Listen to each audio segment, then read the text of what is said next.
जय हिंद, जोहार। स्वागत है बच्चों एक नई वीडियो में। आज की इस वीडियो में हम देखेंगे क्लास 8 के मैथमेटिक्स से उन सभी वीवीआई एमसीक्यू टाइप के प्रश्नों को, जो कि एग्जाम के लिए मोस्ट इंपॉर्टेंट है बच्चों। अगर इस टाइप के प्रश्नों को आप लोग देख के जाते हैं, निश्चित एग्जाम में आप लोग को अच्छे मार्क्स आएंगे और अच्छे प्रश्न आप लोग करके आएंगे। क्योंकि ये सारे जो आज मैं प्रश्न कराने वाला हूँ, ये फुल एकदम एग्जाम पैटर्न में रहने वाला है बच्चों। ये सारे के सारे प्रीवियस प्रश्न है जो कि पिछले एग्जामों में पूछे हुए, और इसी टाइप के प्रश्न आप लोग को एग्जाम में देखने को मिलेगा। तो इस वीडियो के अंत तक बने रहें, और अगर हमारे चैनल में आप पहली बार विजिट करें तो चैनल को आप सब्सक्राइब कर लीजिए और बेल आइकन को प्रेस जरूर कर दें, ताकि इस प्रकार की और वीडियो आपको मिल सके। और बच्चों अपने दोस्तों तक इसको शेयर कर दें ताकि उसको भी इसका लाभ मिल सके। ठीक है, तो आइए हम लोग एक एक करके प्रश्नों को देखते हैं और इसका विश्लेषण करते हुए आगे की ओर बढ़ते हैं। तो इस टाइप के प्रश्नों को आप लोग जरूर करके जाइए। ठीक है, चलिए देखते हैं बच्चों। सबसे पहला कह रहे हैं कि 7 का व्युत्क्रम क्या होगा। आप लोगों ने पढ़ रखा है बेटा कि 7 का अगर व्युत्क्रम आपसे पूछे तो क्या हो जाएगा, तो कहोगे सर 1/7। ठीक है, आप कहाँ पे 1/7 है, देखिए यहाँ पे। ठीक है, अगर किसी संख्या का अगर व्युत्क्रम पूछे, जैसे मान के चलिए आपसे पूछ ले कि 5 का व्युत्क्रम क्या होगा, तो क्या कहोगे 1/5। अगर आपसे पूछ ले बेटा कि 2/3 का व्युत्क्रम क्या होगा, तो क्या होगा, तो 3/2 कर दीजिएगा। ठीक है, अगर आपसे पूछ ले बेटा कि 5 का व्युत्क्रम क्या होगा, तो क्या लिखोगे 1/5। ठीक है, तो इसका आंसर क्या हो जाएगा 7 का, तो कहोगे सर 1/7। इस वीडियो को आप लोग अंत तक देखें बच्चों, इसमें सारे कॉन्सेप्ट को मैं दूर कर दूंगा। ठीक है, चलिए प्रश्न संख्या अगला कह रहा है कि 900 का वर्गमूल क्या होगा। आप समझिए, आप लोगों ने वर्गमूल पढ़ रखा है, तो अगर 900 का वर्गमूल पूछ रहा है तो देखिए यहाँ पे 900 का वर्गमूल। देखिए बच्चों, इसको हम लोग अभाज्य गुणनखंड विधि से निकाल लेंगे। ठीक है, लेकिन ये काफी लंबा हो जाएगा। तो क्या करोगे बेटा, देखिए इसको 9 का वर्गमूल आप लोग जानते हैं, तो 9 का वर्गमूल क्या होगा, तो कहोगे सर 3 होगा। यहाँ पे डबल जीरो है, तो डबल जीरो का मतलब क्या होगा, आप लोग वर्गमूल में क्या होता है, दो दो का जोड़ा लगाते होंगे ना, तो यहाँ पे डबल जीरो, तो एक जीरो यहाँ पे दे दीजिए। ठीक है, क्या हो जाएगा 30। या तो फिर आप लोग भाग विधि से इसको बना सकते हो। तो 900 का वर्गमूल क्या हो जाएगा बच्चों, कहोगे सर 30। अब समझिए यहाँ पे अगर मान के लिए 64 का पूछे आपसे, 64 का वर्गमूल क्या होगा, तो 64 का मूल कैसे लिख सकते हैं, तो 8 × 8 लिख सकते हैं। तो इसका वर्गमूल क्या हो जाएगा 8। ठीक है, अगर आपसे पूछे बेटा कि इस तरह के एक प्रश्न पूछ सकता है आपसे 169/144। ठीक है, इसका मान क्या होगा। अब समझिए 169 का वर्गमूल कितना होता है, तो कहोगे सर 13 होता है। 144 का कितना होगा, तो 12। तो इसका सही उत्तर क्या हो जाएगा 13/12। ठीक है, तो इस टाइप के प्रश्न आप लोग से पूछ लिया जाता है। तो यहाँ पे पूछ लिया है कि 900 का वर्गमूल क्या होगा, तो क्या हो जाएगा 30। अगर आपसे पूछ लिया जाएगा कि 1024 का वर्गमूल क्या होगा बच्चों, तो क्या नहीं बता पाओगे, तो क्या हो जाएगा 32। अगर आपसे पूछ लिया जाए कि 16 का वर्गमूल क्या होगा, तो क्या हो जाएगा 4। ठीक है, यहाँ पे ध्यान दीजिएगा, यहाँ पे एक और प्रश्न बनता है आप लोग से, कहता है वर्ग की, यहाँ पे देखिए इससे पूछ जाता है, जैसे ये 4 है, 24 है। ठीक है, तो पूछते हैं इसका वर्ग कैसे करें। अब तो वर्ग, इसका वर्ग करने पर इकाई अंक क्या होगा। आप समझो 24 का वर्ग करेंगे तो क्या हो जाएगा, तो 24 × 24 दो बार मल्टीप्लाई करोगे। यहाँ पे देखिए लास्ट में क्या है, तो लास्ट में 4 है, तो इकाई अंक क्या हो जाएगा, 4 × 4 = 16। ठीक है, लास्ट में क्या हो जाएगा 6।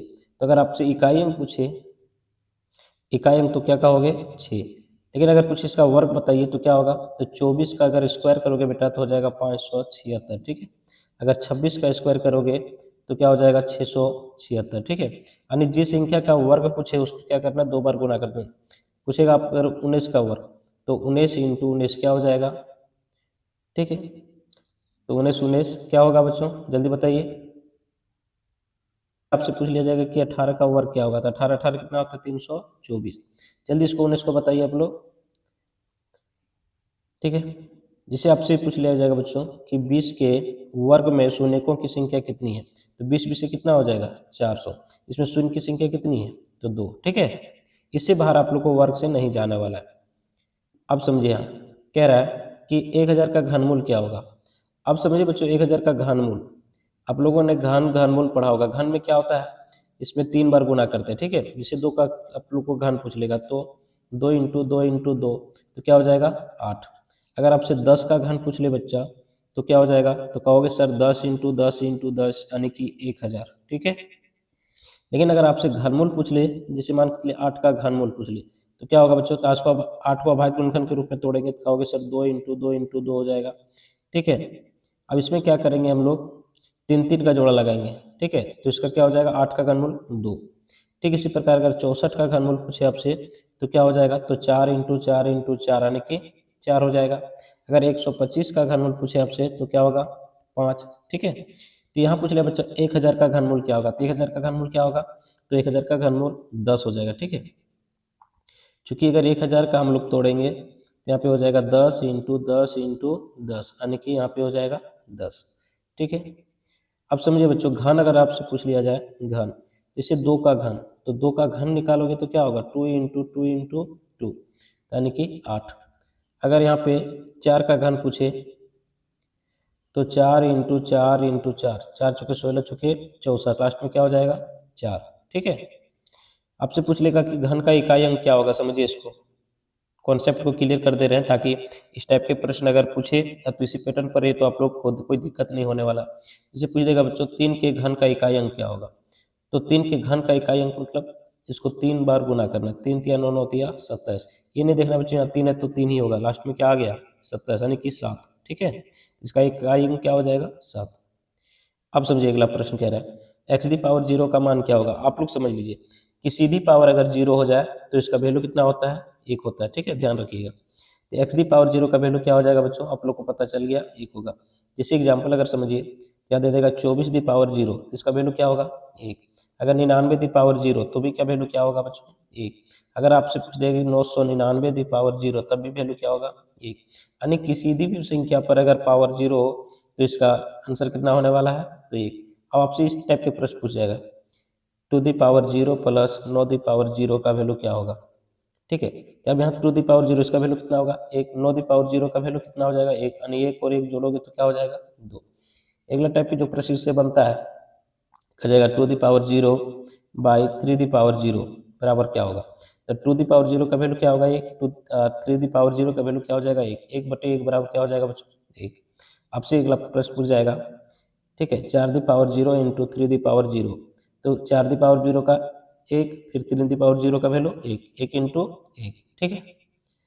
एक माइनस वाला पूछ लिया जाता है, जैसे 99 the power 0 minus 99 the power तो 9 दी पावर 0 क्या हो जाएगा 99 दी पावर 0 मतलब 1, और 9 दी पावर 0 का भी वैल्यू क्या हो जाएगा, कितनों भी संख्या रहे सिर्फ देखिए घात कितना है, अगर 0 रहे तो इसका भी वैल्यू क्या होगा 1। अब 1 में 1 जाएगा तो 0, ठीक है। समझिए कह रहा है 39 का व्यापक रूप क्या होगा। आप लोगों ने पढ़ रखा बेटा इकाई अंक और दहाई अंक। अब अगर 2 अंक की संख्या में लिखते हैं तो क्या लिखते हैं कि इकाई और दहाई। तो 39 में क्या होगा बच्चों 3 दहाई और 9 इकाई, यही ना। 3 दहाई मतलब क्या 3 इंटू 10 प्लस 9 इंटू 1, ठीक है। तो यहाँ पे कहाँ पे है, देखिए इसको अगर करोगे तो 10 9 90 और 3 93 हो जाएगा, मतलब ये नहीं होगा, ठीक है। इसमें हो अगर कीजिएगा तो ये हो रहा 10 9 90 और 3 93, ये भी नहीं होगा, ठीक है। तो यहाँ 10 दिया 30 और प्लस 9, तो 10 और 30, 30 और 9 कितना हो जाएगा 39, मतलब ऑप्शन नंबर सी जो आपका यहाँ सही हो जाएगा। कह रहा है 15m माइनस 5m स्क्वायर एवं 6m स्क्वायर माइनस 13m का योगफल क्या होगा, यानी इसको जोड़ना है, समझिए इसको। तो 15m minus 5m square plus 6m square minus 13m, ठीक है। अब समझिए बच्चों यहाँ पे माइनस m स्क्वायर में से 6m स्क्वायर जमा दे देंगे क्या हो जाएगा 5m स्क्वायर, 15m में से 13m चल जाएगा तो क्या बचेगा बच्चों 2m। तो 5m स्क्वायर प्लस 2m कहाँ पे है, सॉरी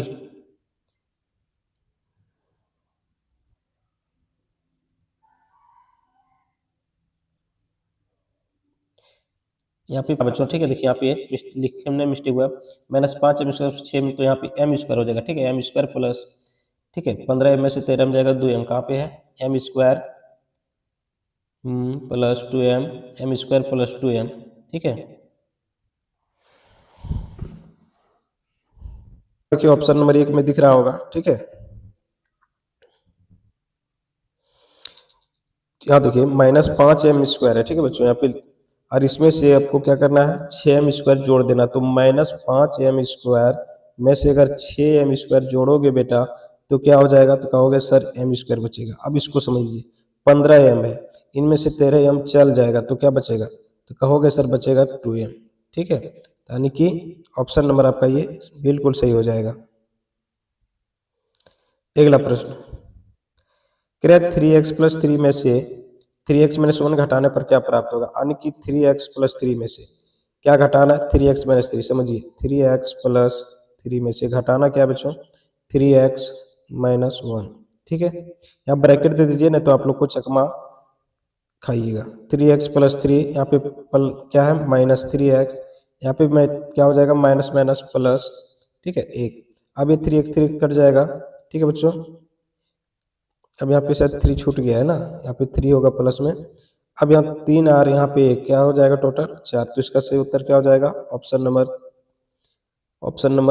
3। अगला जो प्रश्न आपके पास में कह रहा है a² - 2ab + b² का गुणनखंड क्या होगा। आप लोग फार्मूला पढ़ेंगे बच्चों।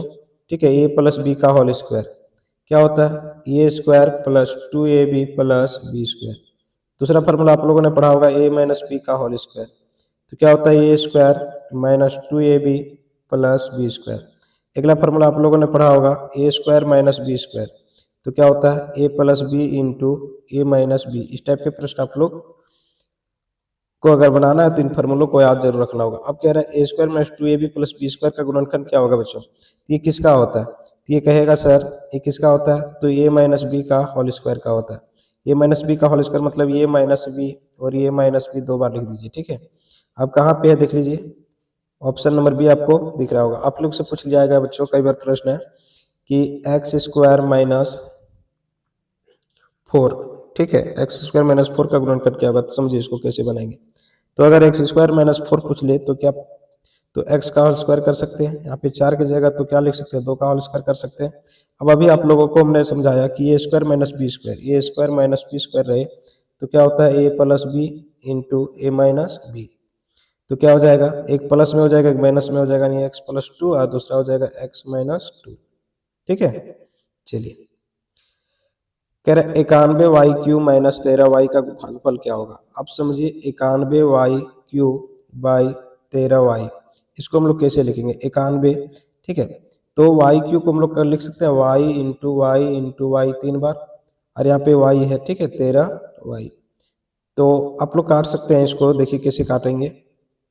तो 91 को आप लोग 13 से 91 काट सकते हैं। 91 × y लिखिए, एकदम डिटेल से समझा दे रहे हैं। ठीक है, 13y को 13 × y, ये y कट जाएगा, 13 सत्ते क्या हो जाएगा 91। अब यहाँ क्या बचा 7, और y दो गो तो y² y को y से गुना करेंगे तो 7y² हो जाएगा। ठीक है, अगला कह रहा है कि 2x - 1 = 3 में x का मान क्या होगा बच्चों, समझिए 2x - 1 = 3। ठीक है, तो 2x बराबर क्या होगा, ये 3 इधर जाएगा तो प्लस में, यानी कि 2x = 4, इसलिए x बराबर क्या हो जाएगा, तो 2 हो जाएगा। ठीक है, अगला कह रहे संख्या x और 5 का योगफल 12 है। अब संख्या x और 5 का योगफल जो है 12 है, तो समीकरण क्या होगा। अब समझिए एक संख्या x दिया है, 3 का योगफल, तो बेटा योगफल का मतलब क्या होता है, जोड़।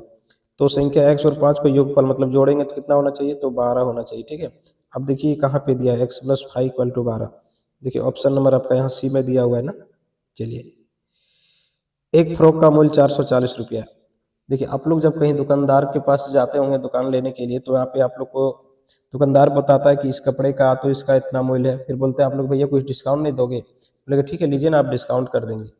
तो यहाँ बोलता है कि मैं 10% डिस्काउंट कर दूंगा, तो फिर 15% डिस्काउंट कर दूंगा। ये डिस्काउंट क्या होता है, इसी को हम लोग बट्टा कहते हैं। ठीक है, तो समझिए जब एक फ्रॉक लेने के लिए गया तो उसका जो MRP था बच्चा वो 440 था, 20% का डिस्काउंट दिया। ठीक है, तो इस फ्रॉक पर बट्टे कितना राशि हुआ, यानी कि जब 20% डिस्काउंट देने की बात कही कि बोला कि हम 20% इसमें छूट देंगे, तो कितना छूट दिया। अब समझिए 10% अगर इसका निकालना चाहोगे बच्चों तो क्या होगा, 10% 44, तो 20% की बात हो रही तो इसको 2 से गुना करोगे, 44 दूना 88 रुपये, बिना कलम लगे, लेकिन इसको मैं डिटेल्स बना के दिखा रहा हूँ। तो 444 का बेटा 20% निकाल दो, 20% 20/100, ये जीरो कट जाएगा, ये भी जीरो कट जाएगा, यानी क्या बचा 44 × 2, यानी कि 88 रुपया जो होगा ये छोड़ देगा। ठीक है, कितने रुपया, 88 रुपया। कह रहा 8 केजी चीनी का मूल्य 240 रुपया, तो 330 रुपये में कितने केजी चीनी मिलेगा। 8 केजी चीनी का दाम कितना बता रहा है, 240 रुपया। ठीक है बच्चों, आप लोगों ने एक एक नियम पढ़ा होगा। तो 8 केजी का 240, तो 1 केजी कितना होगा, तो 8 दिया 24, यानी कि 30 रुपया 1 केजी का आ गया। तो 330 में कितना मिलेगा बच्चों, तो 330 को 30 से डिवाइड कर दीजिए, जीरो यानी कि 11 kg मिल जाएगा। ठीक है, चलिए ऑप्शन नंबर बी आपका यहाँ सही हो जाएगा। क्रय दी की आकृति में x का मान क्या होगा? आप समझे यहाँ पे बच्चों, त्रिभुज के तीनों कोनों का योग कितना होता है? 180 डिग्री, 140 है। ठीक है, आप लोग रेखिक युग्म पढ़े होंगे। ठीक है, तो यहाँ से यहाँ कितने डिग्री बनाता है? 180 डिग्री। अगर 140 है तो ये कितना हो जाएगा? 40 डिग्री। ठीक है, ये 40 हो गया। 120 है तो बच्चा ये कितना हो जाएगा? 60। अब ये 60, ये 40, 100 तो ये कितना हो जाएगा? 80 डिग्री। ठीक है, अब इसको और इसको अगर जोड़िएगा तो कितना होना चाहिए? 180 डिग्री। तो x प्लस 80 बराबर कितना होगा बच्चों? तो कहोगे सर 180 कैसे होगा? तो रेखिक युग्म से। ठीक है, अब समझिए, तो इसलिए x अगर निकालोगे तो क्या होगा? 180 माइनस 80 तो क्या हो जाएगा? तो कहोगे सर 100 डिग्री। ठीक है, ऑप्शन नंबर आपका ये जो होगा बिल्कुल सही हो जाएगा। इनमें से कौन एक द्विविमीय यानी कि जिसको कहते हैं 2D नहीं है? ठीक है, यहाँ से एक प्रश्न आप लोग को निश्चित है पूछेगा कि कौन 2D है, कौन 3D है। ठीक है बच्चों, यहाँ कह रहा है कौन द्विविमीय यानी कि 2D नहीं है। त्रिभुज क्या है? तो ये भी 2D है। वर्ग क्या है बच्चों? तो ये भी 2D है। आयत क्या है? ये भी 2D है। मतलब शंकु जो है ये 3D है। ठीक है, ये क्या है? 3D है। तो आंसर आप लोग को पता चल गया, ये शंकु जो है ये 3D है। कि चतुर्भुज की रचना के लिए कितने भागों की मापों की आवश्यकता होती है? चलिए इसको रचना आप लोग को नहीं देखना है। एक समचतुर्भुज का क्षेत्रफल 88 सेंटीमीटर है तो उसका विकर्ण, एक विकर्ण 11 है तो दूसरा विकर्ण क्या होगा? समझिए। आप समझिए बेटा, जो समचतुर्भुज का क्षेत्रफल होता है क्या होता है? तो 1/2 इंटू D1 इंटू D2 होता है। क्षेत्रफल दे दिया बेटा, कितना दिया है?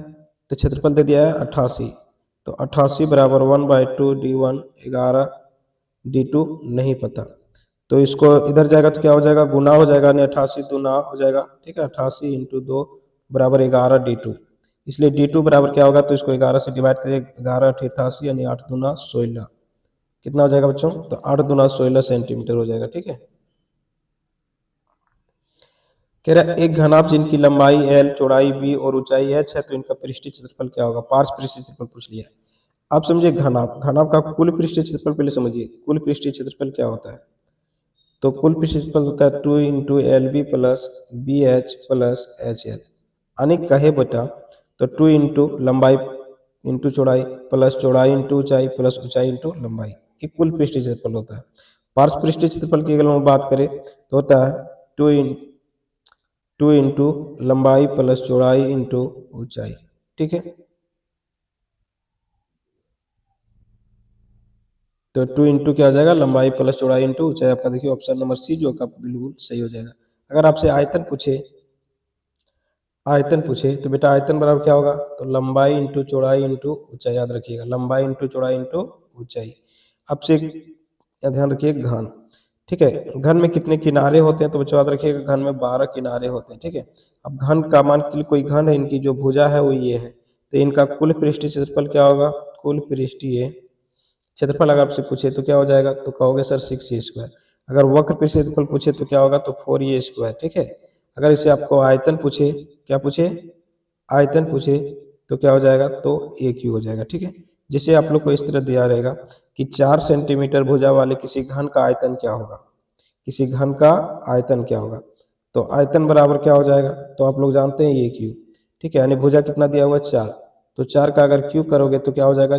64 सेंटीमीटर क्यूब। ठीक है, अगर इसका कुल पृष्ठीय क्षेत्रफल पूछ लेगा तो कुल पृष्ठीय क्षेत्रफल क्या होगा? तो 6a² यानी कि 6 ये की जगह कितना बेटा? 4, 4 का होल स्क्वायर। तो 6 इंटू 4 चौके 16। ठीक है, तो 16 छक्के कितना होता है? तो 96 सेंटीमीटर स्क्वायर। ठीक, वर्ग अंतराल 20-25 की वर्ग माप क्या होता है? अब इनकी वर्ग माप क्या होगा? तो अब देखिए जो 20 है बेटा ये निम्न सीमा है। क्या है? ये निम्न सीमा है।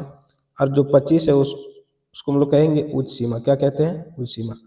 ठीक है, तो इनके बीच में जो अंतर होता है उसी को हम लोग वर्ग माप कहते हैं। तो क्या हो जाएगा? 25 माइनस 20 बराबर कितना हो जाएगा? 5।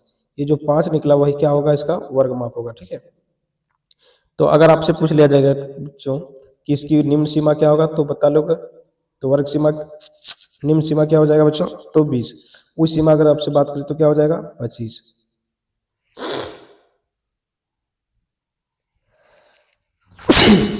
तो भी बता लीजिएगा वर्ग माप क्या हो जाएगा? तो 25 में से 20 घटा दीजिए 5। ठीक है, अगर आपसे यहाँ एक बार पूछ लिया जाता है वर्ग चिन्ह, वर्ग चिन्ह, तो वर्ग चिन्ह बराबर क्या होता है बच्चों? इसको दोनों को जोड़ दीजिए, निम्न सीमा प्लस उच्च सीमा बाई 2।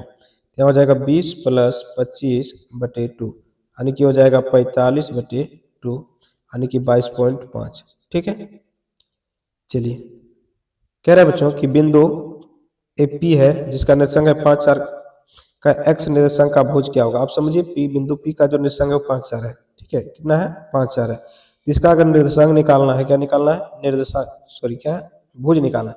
अब बच्चों जो एक्स का वैल्यू होता है, ठीक है, वही इसका भुज कहलाता है। हम देखिए एक्स का कितना है तो 5 है, तो इसका भुज क्या हो जाएगा 5। अगर आपसे कोटि पूछे बेटा, क्या पूछे कोटि, तो कोटि बराबर क्या हो जाएगा 4। अब समझिए यहाँ पे, जैसे मान के लिए यहाँ पे एक निर्देशांक है 2 और 3, इसमें आपका पूछेगा भुज क्या होगा, तो भुज क्या हो जाएगा, तो भुज बराबर 2। अगर कोटि आपसे पूछे तो बेटा कोटि बराबर क्या हो जाएगा, तो 3 हो जाएगा। ठीक है, कोई दिक्कत। अब समझिए थोड़ा इसको याद रखिए, एक्स एच पर, एक्स एच पर बेटा याद रखिएगा वाई का मान क्या होता है 0। अगर वाई एच पर हम लोग बात करें, वाई एच पर, तो वाई एच पर एक्स का वैल्यू जो होता है वो 0 होता है। ठीक है, अब समझिए जहां एक्स अक्ष और वाई अक्ष दोनों काटता है उसको हम लोग क्या कहते हैं, इसको कहते हैं हम लोग मूल बिंदु। इसका जो निर्देशांक होता है वो 0 0 हो जाता है। ठीक है, क्या होता है 0 0। कोई दिक्कत। तो इस वीडियो में इतना ही बच्चों, चलो हम लोग मिलते हैं नेक्स्ट वीडियो में। तब तक के लिए धन्यवाद। इस वीडियो को अपने दोस्तों तक शेयर जरूर कर दीजिए।